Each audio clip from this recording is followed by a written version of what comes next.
አሰላሙ አለይኩም ወራህመቱላሂ ወበረካቱሁ። ሰላም ጤና ይስጥልን ውድ የሶሬት ዩቲዩብ ቻናል ተከታታዮች፣ ዛሬ ደግሞ ቆንጆ የሆነ ኬክ አብረን እንሰራለን። የሚያስፈልጉ ነገራቶች 4 እንቁላል በደንብ አድርገን እንመተዋለን።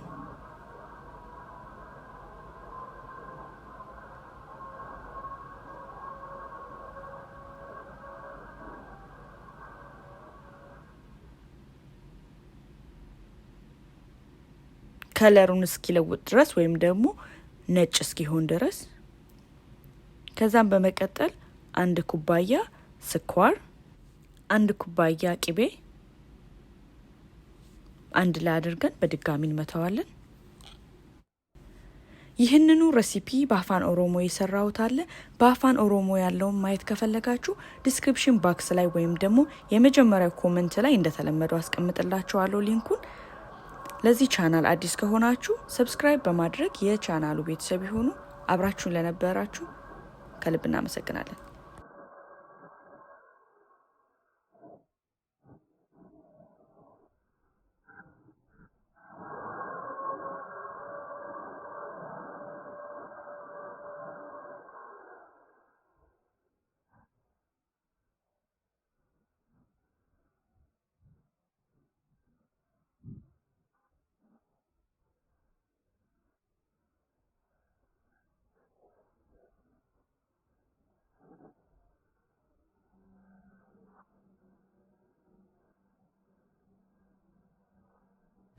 ሁለት የሾርባ ማንኪያ ቤኪንግ ፓውደር፣ 1 የሻይ ማንኪያ ጨው እና 1 የሾርባ ማንኪያ ቫኒላ ኤክስትራክት። እኔ ፈሳሹን የተጠቀምኩት፣ ፓውደሩን መጠቀም ትችላላችሁ።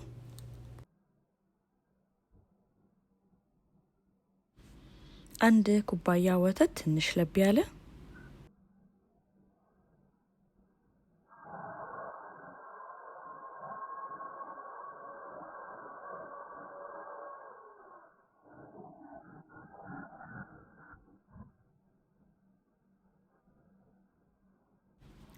ሶስት ኩባያ የፍርኖ ዱቄት፣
በደንብ አድርገን ከቀላቀልነው በኋላ በሌላ እቃ ላይ 3 የሾርባ ማንኪያ ወተት፣ 2 የሾርባ ማንኪያ የካካኦ ዱቄት እንቀላቀላለን።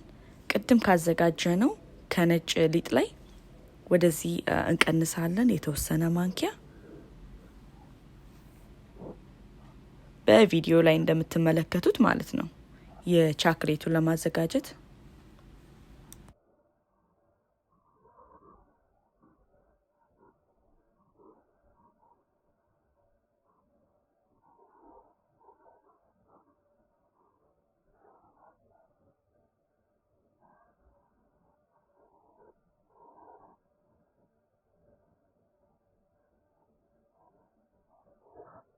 አሁን ኬኩን በመንሰራበት ፓን ላይ ሊጣችንን በየተራ እያደረግን አንዳንድ ማንኪያ እንደራረባለን። በስክሪኑ ላይ እንደምትመለከቱት ማለት ነው።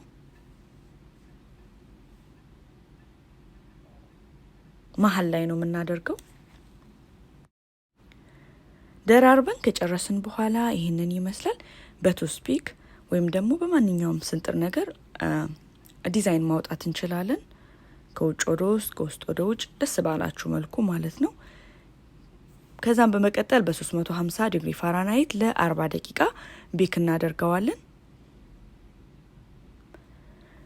ከ40 ደቂቃ በኋላ ይሄንን ይመስላል። አይ ሆፕ ይሄን ቪዲዮ እንደምትወዱ ተስፋ አደርጋለሁ። ከወደዳችሁት ላይክ ሼር ማድረጋችሁን አትዘንጉ። ለዛሬ ይዤ የቀረብኩት ቪዲዮ ይሄንን ይመስላል። ዳግም በሌላ ቪዲዮ እስከምንገናኝ ድረስ እኔ ከወዲሁ ሰናበታችኋለሁ። ይህ ሶሬት ዩቲዩብ ነው።